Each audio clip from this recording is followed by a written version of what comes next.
कि जो लोग अल्लाह के नाफरमान हैं उन्हें जंजीरों में जकड़ के जहन्नम की आग की तरफ धकेला जाएगा और कहा जाएगा इन्नहु काना ला युमिनु बिल्लाहिल अज़ीम। ऐ अल्लाह, इसका जुर्म किया है कि इसको आग में फेंका जा रहा है। अल्लाह हम सबको महफूज रखे। अल्लाह कहेगा ये दो बहुत बड़े जुर्म करके आया है, एक खालिक का हक इसने अदा नहीं किया और एक मखलूक का हक अदा नहीं किया।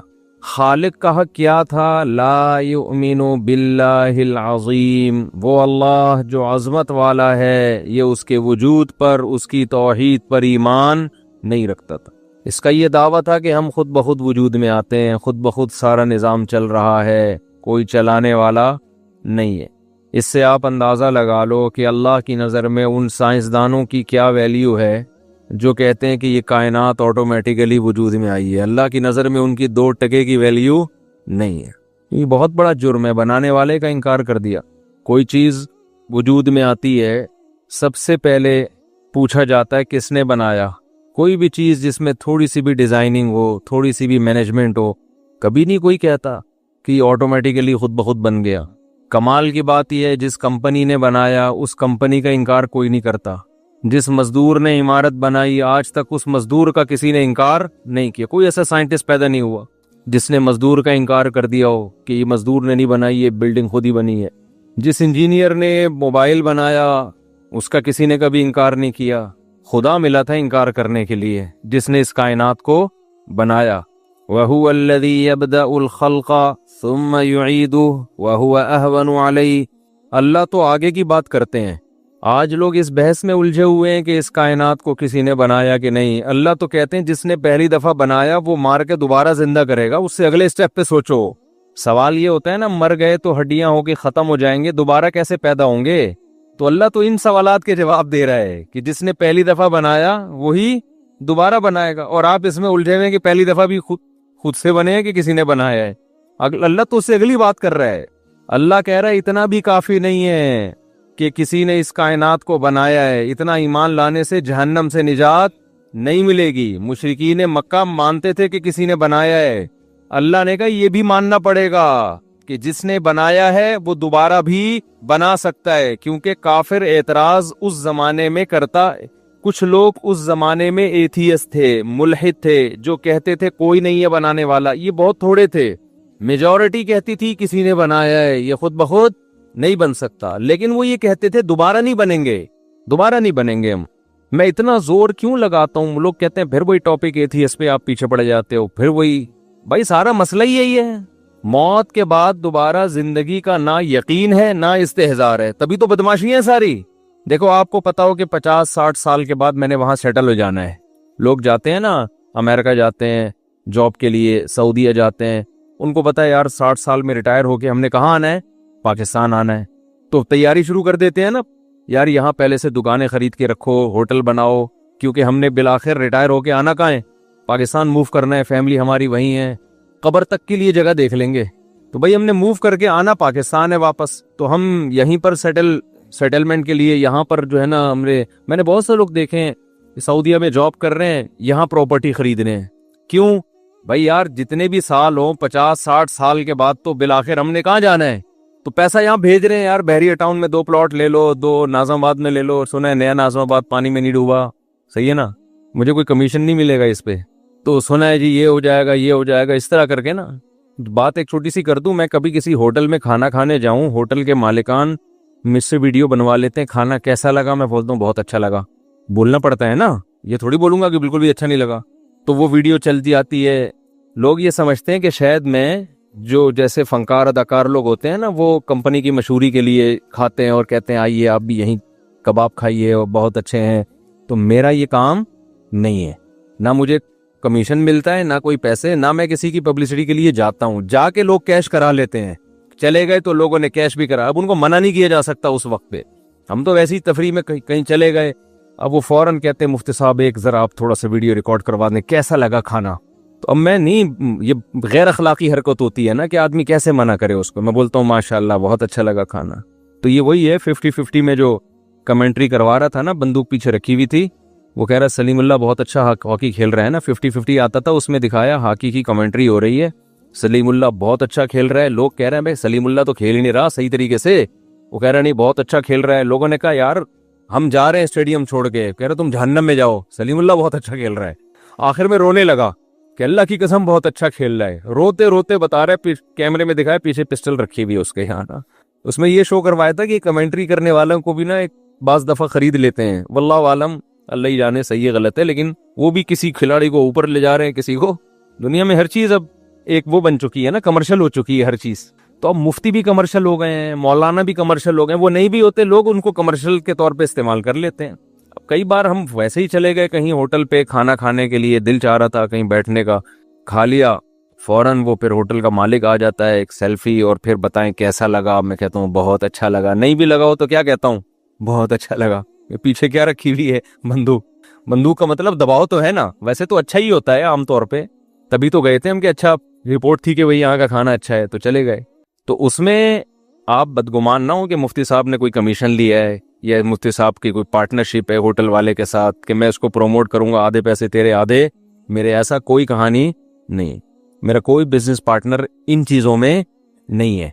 बिजनेस है मेरा, लेकिन वो बिल्कुल चैनल से और मजहब से और इन चीजों से हट कर है। उसको मैं कहीं कभी भी बयान के दौरान तस्करा भी नहीं करता। इसलिए नहीं करता कि इन चीजों में मैं उसको कैश नहीं कराना चाहता। मैंने जो कंपनी बनाई थी बहुत पहले, उसका नाम भी अपने नाम पे नहीं रखा, इसलिए कि मैंने कहा यार मेरा नाम दीन के हवाले से मशहूर हुआ है, मैं उसी को मैं कंपनी बना के उसका बिजनेस करना शुरू कर दूं। बिल्कुल ऐसा नाम रखा है, आपको कभी दिमाग भी नहीं जाएगा कि मुफ्ती साहब की कंपनी है। ठीक है ना, ऐसा नाम रखा है। तो तभी वो चल नहीं रही। यानी चल तो रही है लेकिन ऐसे नहीं चल रही जैसे कंपनियां चलती हैं। उससे ये कि पान गुटके का खर्चा निकल आता है। तो खैर, तो कुरान में मैं जो बार बार कहता हूँ ना, मौत के बाद जिंदगी, मुल्हिदों पे रद्द करना शुरू कर देता हूँ, लिबरल लोगों पे रद्द करना शुरू कर देता हूँ। भाई मसला हमारा सबसे बड़ा यही है, आखिरत पर यकीन इस्तेहजार हो जाए ना तो हमारा लाइफ स्टाइल खुद बहुत चेंज हो जाएगा। दुनिया को मुसाफिर खाना समझने के लिए तैयार ही नहीं हो रहे हैं। तो मैं मिसाल दे रहा था, सऊदी अरब में एक आदमी जॉब कर रहा है, सऊदी अरब में एक आदमी जॉब कर रहा है, बहुत से लोग जॉब कर रहे हैं, तो वो यहीं प्रॉपर्टी खरीदते हैं ना। ऐसे भी लोग हैं, एक साहब जॉब कर रहे थे, वो इंजीनियर थे, यहाँ उन्होंने बेकरी बना ली कि यार रिटायरमेंट के बाद मैं किसी कंपनी में बतौर इंजीनियर तो लग नहीं सकता, तो कोई तो बिजनेस हो ना। बेकरी बनाई उन्होंने, वो दबा के चला रहे हैं, बेकरी बेहतरीन चल रही है। वजह क्या है, उसको पता है भाई 60 साल के बाद मैंने जाना कहाँ है, पाकिस्तान। लिहाजा उसकी तैयारी पहले से शुरू कर देगा। बाज लोग खुद इन्वेस्ट नहीं करते, वो अपने बच्चों को स्टेबल कर देते हैं कि बेटा अब मैं आ रहा हूं, अब तुम निकल लो कहीं, या मैंने तुम्हें पढ़ा दिया है, अब तुम घर संभालो, तो मैं रिटायरमेंट लेके वापस आ जाऊं। तो 60 साल, आप इस 60 को अगर 80 कर दें, अगर 80 हो जाए रिटायरमेंट की उम्र, तो लोग 80 साल के बाद की प्लानिंग शुरू कर देंगे। तो मुझे बताओ, इस दुनिया से हम रिटायर हो जाएंगे ना 60, 70, 80 में? क्या ख्याल है? उसे तो पता है कि 60 साल से पहले रिटायर नहीं होऊंगा मैं। हमें तो पता भी नहीं है कि 60 साल से पहले आज की रात भी जिंदा रहेंगे कि नहीं रहेंगे। और चलो फर्ज कर लो आप तकवे के उस मकाम तक ना जाएं जहां तक अहलुल्लाह गए हुए हैं, वो तो एक सेकंड के लिए भी गाफिल नहीं होते। हम में से हर शख्स फर्ज कर ले कि मैं 80 साल के बाद ही रिटायर होऊंगा इस दुनिया से, यानी मैं मरूंगा 80 साल के बाद। हालांकि इस मजमे में मुझ समेत जितने लोग बैठे हैं, शायद 2, 4, 80 क्रॉस कर पाए। बमुश्किल 1 या 2 होंगे जो 80 तक पहुंचेंगे। जितने लोग यहाँ बैठे हुए हैं, आपकी फॉर योर काइंड, वो क्या कहते हैं, फॉर योर काइंड इंफॉर्मेशन, आपको मैं बताता चलूं कि हम में 80 कोई भी पहुंचने वाला नहीं है। क्यों? आप कब्रिस्तान में इतने लोग, कब्र जो है ना, फर्ज कर लो जाके, जितनी कब्रें हैं ना, जितने लोग यहाँ बैठे हैं, करीब करीब यूं समझो ये सारे कब्रिस्तान, उनकी उम्रें चेक करो आप। 100 कब्रों में एक भी आपको 80 वाला नहीं मिलेगा। 1000 में शायद 2-4 मिल जाएं जो 80 क्रॉस किए थे उन्होंने। 1000 में बमुश्किल 2 या 3 ऐसे मिलेंगे। मैंने ये काम किया है, मैं हवाई बात नहीं कर रहा। कब्रिस्तान में मैंने सर्वे किया है कि यार ये कब्र पे जो तख्तियों पे जो एज लिखी हुई है कि कब कितने साल में इनका इन्ना लिल्लाह हुआ था, तो 70, 75, 40, 35, 30, 65, बहुत ज्यादा 71, 72, बहुत थोड़े 71, 72 के मिलेंगे। 80 के आपको ऐसा लगता है कि कब्रिस्तान 80 साल पहले था ही नहीं। बहुत कम मिलेंगे 80 के आपको। और सही बुखारी की हदीस भी है, सही हदीस है, बुखारी की है या मुस्लिम की, मुझे याद नहीं रहा। आमारु उम्मती माबैन 60 इला 70, आप सल्लल्लाहु अलैहि वसल्लम ने फरमाया मेरी उम्मत की जो उम्र है वो 60 से 70 के दरमियान होगी, यानी मेजॉरिटी 70 क्रॉस करने से पहले मर जाएगी। ये नबी ने 1400 साल पहले फरमाया था, और कब्रिस्तान में जाके देख लो, आपको ये हदीस आज भी बिल्कुल नजर आएगी कि बिल्कुल नबी ने सही फरमाया था। 70 से ऊपर आपको बहुत कम लोग नजर आएंगे। तो मैं फिर भी कह रहा हूं यार 80 फर्ज कर लो बस। इस मजमे में 2-3 लोग होंगे जो 80 तक पहुंचेंगे। आप समझ रहे हो कि मैं पहुंचूंगा? मुझे भी नहीं लगता मैं पहुंचूंगा। ये तो अभी हम ऐसे फुदक रहे हैं ना, पराठे वराठे। कब तक चलेंगे पराठे? इस वक्त तो बुढ़ापा है भाई आगे। अभी तो मैं सोच रहा हूँ थोड़ा शादियों की बातें भी कम करूं, ताकि एकदम छोड़ने में फिर बदनामी होगी। अभी से थोड़ा लपेटना शुरू कर दो शादियों वादियों की बात। अभी से ना थोड़ा सा हाथ हल्का रखो। अभी तक तो करंट है तो बड़ी शादियां वादियां चल रही हैं, तो फिर एक दिन आएगा कि यार शादी की बात करते हुए भी आदमी को गुस्सा आएगा, बोलेगा यार कोई और बात कर भाई, तू क्या शादी लगाई भी। ये सबके साथ होता है। तो 80 साल जो है फर्ज कर लेते हैं कि मैं और आप सब कब तक रहेंगे जिंदा? 80 साल। यार आप सऊदीया में हो, आपको ये हो कि 80 साल के बाद रिटायर हो जाओगे, आप 30 साल पहले से प्लानिंग करना शुरू कर देते हो। सारा कभी भी सरमाया, कोई भी पागल आदमी ऐसा नहीं है ताजिर जो सारा प्रॉफिट खा जाता हो। कभी देखा आपने? सारा प्रॉफिट कबाब बर्गर और उसमें उड़ा देता हो। कुछ ना कुछ कोई प्रॉपर्टी ले लेता है भाई, कपड़े बना लेगा, गाड़ी, मेरा बयान सुना हुआ होगा तो गाड़ी अच्छी रख लेगा, बीवी अच्छी रख लेगा, कपड़े अच्छे रख लेगा, खा अच्छा लेगा। उसके बाद अगर 20 दफा भी मेरा बयान सुना होगा, फिर भी जो बचेगा कहेगा यार चलो सदका भी कर लिया, अब प्रॉपर्टी ले लो ना। इस यहाँ तो हम भी कहते हैं कि अब ले लो, बच्चों के लिए कुछ बचा लो। इस स्टेज पे तो हम भी कहते हैं भाई अच्छा खा लिया, अच्छी गाड़ी भी है, अच्छा पहन लिया, अच्छी बीवी भी है, बच्चों को पढ़ा भी दिया, अब जो बच रहा है उसमें से सदका भी करो और बाकी प्रॉपर्टी लेके डाल दो, ताकि मरने के बाद बच्चों के काम आ जाए। तो लोग मरने के बाद क्या, मरने से पहले अपने लिए भी प्रॉपर्टी लेके डाल देते हैं, हमारे काम आ जाएगी। तो जितनी फिक्र इंसान इस 80 साल की जिंदगी के लिए कर रहा होता है, जिसकी पल का भी एतबार नहीं है कि कल मैं जिंदा भी रहूंगा कि नहीं। देखो हमने अपनी जिंदगी में लोग देखे हैं, बहुत पैसा लगा के करोड़ों रुपए का बंगला तैयार हुआ, जिस दिन तैयार हुआ उसी दिन अटैक हुआ, इंतकाल हो गया। 1-2 वाकयात नहीं है। घर देखना नसीब नहीं हुआ, रहना नसीब नहीं हुआ। हम बचपन में देखते थे कि जब भी कोई घर बनाता था ना, तो उसको बड़ी बूढ़ी औरतें और बड़े बूढ़े दुआ देते थे, अल्लाह रहना नसीब करे। हम कहते थे ये क्या मतलब, बनाया है तो रहेगा ना। फिर जब हमने मौतें देखी ना कि बसा वसा औकात बनाता कोई और है, रहता कोई और है, फिर हमें ये बड़े बूढ़ों की ये दुआ समझ में आई कि ये इन्होंने असल में जिंदगी में देखे हुए हैं, करोड़ों रुपए लगा के बनाते हैं, रहना नसीब नहीं होता, वारिसीन मजे उड़ा रहे होते हैं उसमें, और वो कौन सा रहते हैं, वो भी बेच बाच देते हैं। और अब्बा को 2-3 दिन याद रखते हैं, उसके बाद अब्बा पहले मार्केट से शार्ट हुए, अब दिमाग से शार्ट, अब्बा को भी भूल जाते हैं। और जितना बड़ा घर होगा अब्बा उतनी जल्दी आपके दिमाग से निकलेंगे, क्योंकि जितना इंसान का पास पैसा होता है ना, अब्बा अम्मा को उतनी जल्दी भूलता है। गरीब आदमी फिर भी याद रखते अपने अब्बा को।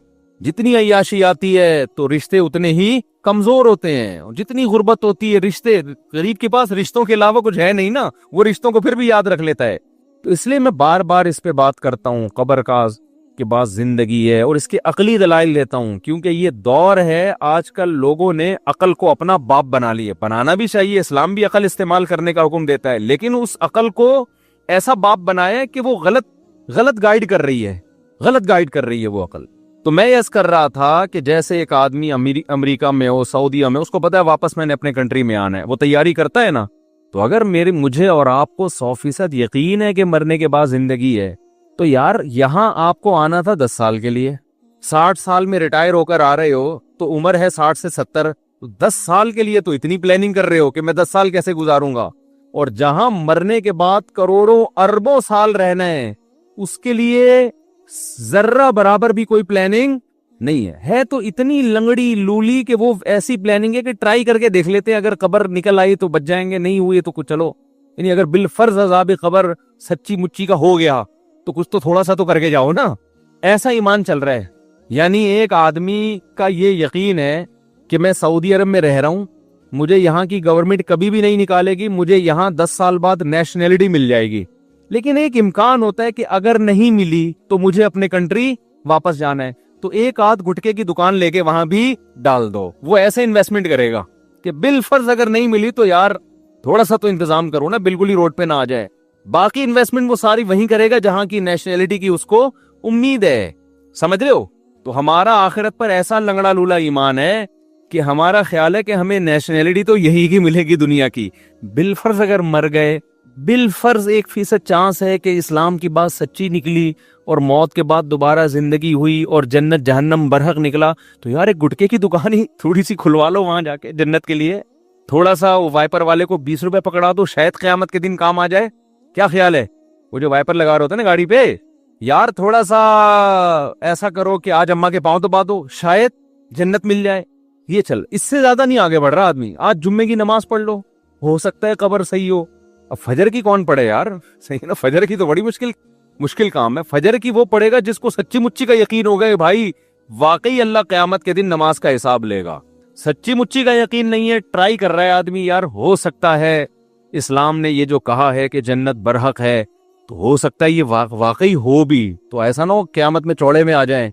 तो जिसको यकीन नहीं होता ना, वो फिर जुम्मे की नमाज पढ़ेगा आके, वो कहेगा यार इतना भी इस्लाम से रिश्ता खत्म कर देना कि जुम्मा ही छोड़ दो, ये भी ठीक नहीं है। थोड़ा थोड़ा थोड़ा सा टच में रहो, गनीमत है। ये भी ना होने से बहरहाल बेहतर है। ऐसा ईमान चाहिए नहीं, अल्लाह को चाहिए 100% वाला। समझते हो कि नहीं समझते?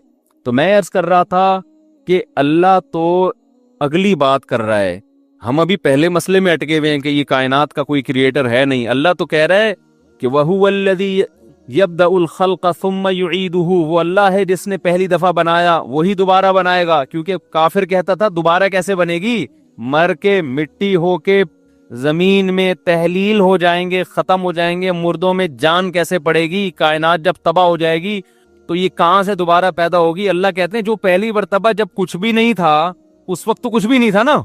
साइंसदान कहते हैं ना एनर्जी थी, तो एनर्जी कहां से आ गई, और इतनी ज्यादा एनर्जी भाई, इतनी एनर्जी। और वो जो धमाका हुआ है, वो क्या शबे बारात का पटाखा फटा था है भाई? वो जो बिग बैंग थ्योरी है ना, तो वो जो धमाका हुआ था, शबे बारात का भी जब पटाखा फटता है ना, लोग पूछते हैं किसने फाड़ा है। पूछते हैं कि नहीं पूछते? क्या ख्याल है किसने फाड़ा है भाई? कौन है भाई महल्ले का सुकून खराब कर रहा है?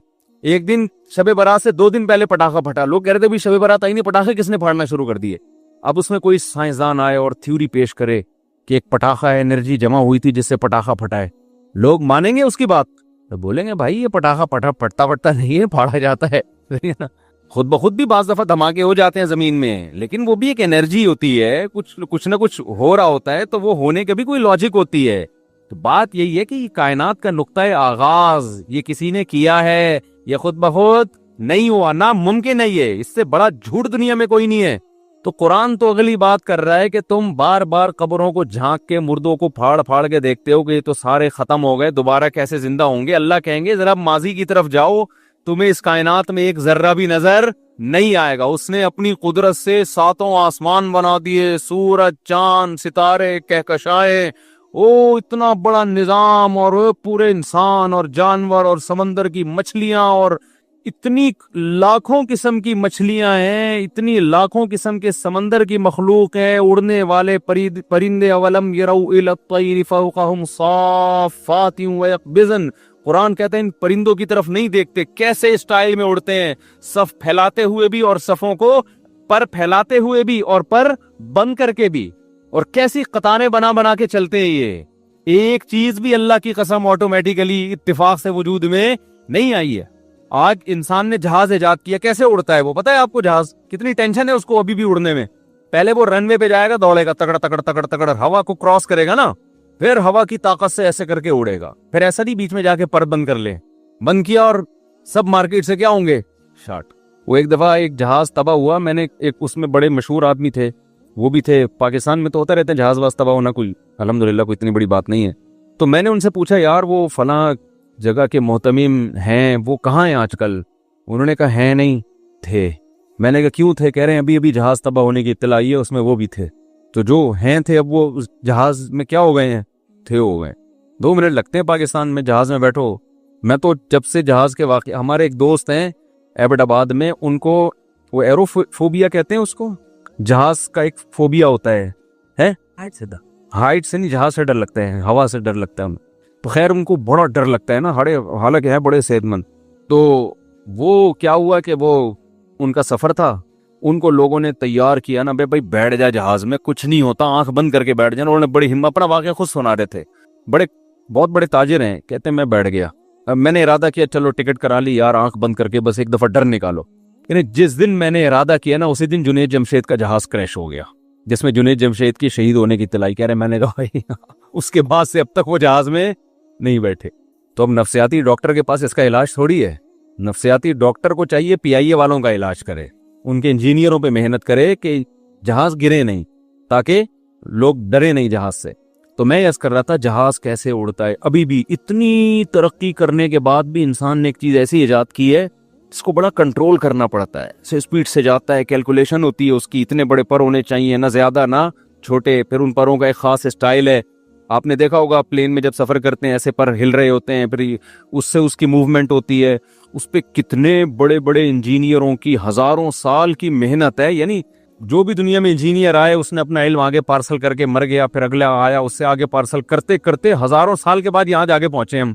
ऐसे ही है ना मेडिकल साइंस ने जो तरक्की की है, तो ये तो सदियों से जड़ी बूटियों पे इंसान काम कर रहे हैं ना।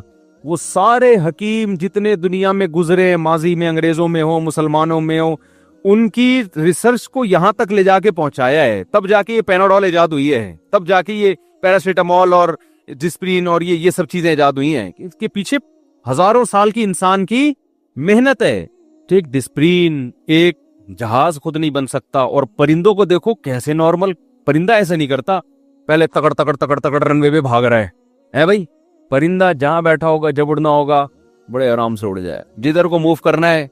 एक अल्लाह ने उसका पायलट उसी के दिमाग को बना दिया। जहाज भी खुद है, जहाज का पायलट भी खुद है, जहाज का इंजीनियर भी खुद है, और जहाज के पहिए भी खुद ही खोलता है। जब नीचे उतरने लगता है अपने पंजे खोल लेता है, ठीक है ना, ऊपर जाता है अपने पंजे समेट लेता है। और जबरदस्त कैलकुलेशन अल्लाह ने उसको बताई हुई है कि जब एक समंदर के एक साहिल से दूसरे साहिल पे सफर करना है, तो किस मुल्क में जाना है, बाय एयर सफर करना जहाजों के लिए कितना मुश्किल काम है। अब तो कंप्यूटर में पूरे सॉफ्टवेयर इंस्टॉल किए हुए होते हैं, वो अर्ज़े बलद और तूले बलद जो है ना उसके हिसाब से बता रहा होता है। लेकिन आपने देखा मौसम चेंज होने से समंदर के एक किनारे से परिंदे सफर करके दूसरे किनारे पर जाते हैं, एग्जैक्ट उसी लोकेशन पे पहुंचते हैं जहां उन्होंने जाना होता है। ये लोकेशन कौन सिखा रहा है भाई उनको? जो जहाज में जितने आलात लगे हुए हैं ना, सारे अल्लाह ने परिंदे के मगज, जो छोटी सी खोपड़ी है, उस खोपड़ी के अंदर जो छोटा सा मगज है, उस मगज के अंदर सारे सॉफ्टवेयर कुदरत ने इंस्टॉल कर दिए। जहाज में आपको सारे अलग अलग सॉफ्टवेयर नजर आएंगे कि लोकेशन बताने वाला ये है भाई, ये डंडा है, यूं खींचोगे तो ऊपर जाएगा, इसको यूं करोगे तो जहाज। मैंने जहाज में आगे बैठ के भी सफर किया एक दफा पायलट के साथ ना, तो बड़ा खतरनाक सफर होता है। आगे बैठ के कभी सफर नहीं करो, कमजोर दिल वालों के। वो नीचे जा रहा होता है ना, अब आदमी कहते हैं अब आलतू जलालतू आई बला को टालतू, अब मरेगा बेटा। वो बड़ा खतरनाक मंजर होता है जो जब जहाज लैंड करता है। तो कितना पेचीदा निजाम है उसका।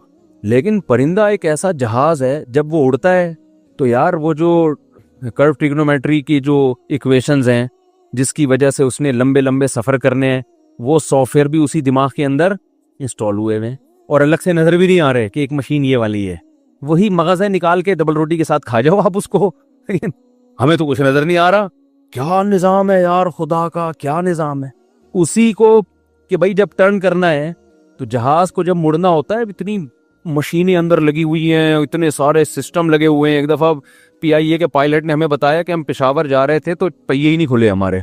मैंने उनसे पूछा कभी कोई अजीम वाकया हुआ आपकी जिंदगी में? उन्होंने 15-20 साल पुराना वाकया बताया कि PIA का जहाज जा रहा था पेशावर, और PIA वाले नाराज ना हो जाए, वो फिर कहते हैं आप ऐसी बातें क्यों कर रहे हैं, वो पहिए ही नहीं खुले। तो खैर वो उन्होंने खोल दिए, मैनुअल ना पाना वाना लेके किसी तरीके से खोल दिए, जहाज बच गया। पुरानी बात है, अब ऐसे जहाज नहीं, अब अल्हम्दुलिल्लाह सब सेट है। तो ये ऐसे ही है जैसे आज का होटल का खाना बहुत अच्छा है, सही है, होटल का खाना बहुत अच्छा है। लेकिन PIA में हम फिर भी तरजीह मैं देता हूँ, इसलिए कि घरेलू माहौल मिलता है PIA में, तकल्लुफ वाला माहौल नहीं है। PIA में बड़ी गपशप लगाता हुआ जाता है, अपना ही है ना, तो बड़ा मजा आता है PIA में। वॉशरूम बिल्कुल ऐसे ही जैसे घरेलू अपना किसी मस्जिद के बैतुल खला में गए हुए, ऐसा अच्छा सा लुक आ रहा होता है, बिल्कुल सादा सा, कोई टेंशन नहीं होती। तो मैं यस कर रहा था कि देखो परिंदे की छोटी सी खोपड़ी में कैलकुलेशन भी है कि एक साहिल से नॉर्थ पोल से साउथ पोल चले जाते हैं, समझ रहे हैं? नॉर्थ से कहाँ चले जाते हैं जो हम अब तक नहीं गए, ये ना नॉर्वे का वीजा मिलना कितना मुश्किल है। इंसान बहुत से नहीं गए अभी तक। परिंदा वो जमीन जब इधर को घूमना शुरू करती है ना, इधर बर्फ आना शुरू हो गई है इस साउथ पोल की तरफ, तो परिंदे मूव करना शुरू करते हैं नॉर्थ पोल की तरफ। कितना लंबा रास्ता है। परिंदों को बताया किसने भाई, नॉर्थ को टर्न मारो, वहां मौसम क्या होगा, सही हो। इतना लंबा सफर। और ऐसे आप देखो कतार बना के चल रहे होते हैं। उनको लाइन लगाना किसने सिखाया? हम तो अब तक कौम को नहीं सिखा सके लाइन लगाना है भाई। इंसान अब तक कुछ मुल्कों में तो लाइन लगी होती है, लेकिन बहुत से मुल्कों में अभी भी लाइन नहीं लगी होती। हर आदमी लाइन तोड़ के घुसने की कोशिश हो रही है, पहले मैं। अभी तक दुनिया इंसानों को इतना मैनेज नहीं कर सकी है, इतनी मेहनतों के बावजूद। हुकूमती सतह पे भी मेहनतें, लेकिन अब तक ऐसा नहीं कि पूरी दुनिया में इंसान सारे लाइन में लग गए हों। लाइन तोड़ के लोग कुत्ता मांगने के लिए आते हैं। वो मैंने सुनाया था ना वाकई, एक आदमी की बीवी मर गई, कुत्ते ने काटा था उसको। तो वो अगले दिन क्या हुआ है कि ताजियत वालों की लाइन लग गई कि यार तुम्हारी जवान बीवी मर गई, कुत्ते ने काटा।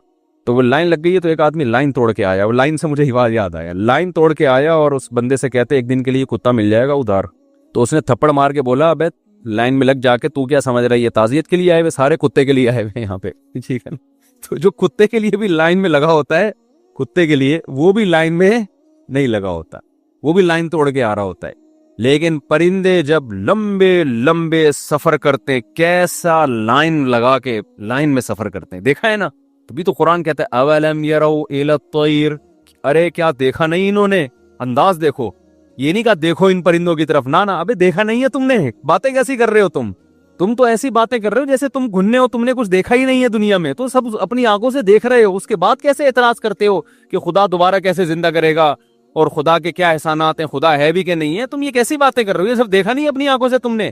तो लाइन लगा के। और आपको पता है परिंदों में जो सबसे आगे होता है ना, आप कभी तहकीक करें, गोरों ने की है तहकीकात, पढ़ ले आप उनकी तहकीक है। वो क्या कहते हैं, जो सबसे आगे होगा ना लाइन में, इस तरतीब से लाइन में सफर करते हैं कि सबसे आगे वाला परिंदा हवा काट रहा होता है।